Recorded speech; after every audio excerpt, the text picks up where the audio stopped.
దేశాన్ని కూడా సందర్శించాలనిపించింది. నేపాల్ యాత్రకి తన బైక్ పై వెళ్తున్న సమయంలో భారత్ నేపాల్ సరిహద్దు దగ్గర ఒక సంఘటన ఎదురైంది. అదేంటంటే జగ్గీ దగ్గర ఇతర దేశాలకు వెళ్లేందుకు పాస్పోర్ట్ అనేది లేదు. దాంతో నేపాల్లోకి ప్రవేశించడానికి తనకి అనుమతి లభించలేదు. జగ్గీ దగ్గర 2 వీలర్ లైసెన్స్ మాత్రమే ఉంది, పాస్పోర్ట్ లేదు. అప్పటికే వేరే దేశాలని సందర్శించాలంటే పాస్పోర్ట్స్ ఉండాలనే విషయం వాళ్ళు అడిగేదాకా జగ్గీకి తెలియదట. ఈ సంఘటన ఆయన్ని బాగా డిస్టర్బ్ చేసింది. ఎలాగైనా పాస్పోర్ట్ సంపాదించాలని నిర్ణయించుకున్నారు. అలా తిరిగి మైసూర్ వచ్చారు. అప్పటికే ఆంగ్ల భాషలో డిగ్రీ పూర్తి చేసిన జగ్గీని ఇంట్లో వాళ్ళు మాస్టర్స్ డిగ్రీ చేయమని ప్రోత్సహించారు. కానీ జగ్గీ అందుకు నిరాకరించారు.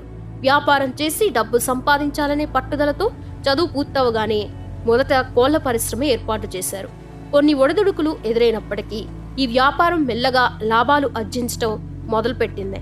తర్వాత వచ్చిన లాభాలతో ఇటుకల తయారీ, బిల్డింగ్ కాంట్రాక్టర్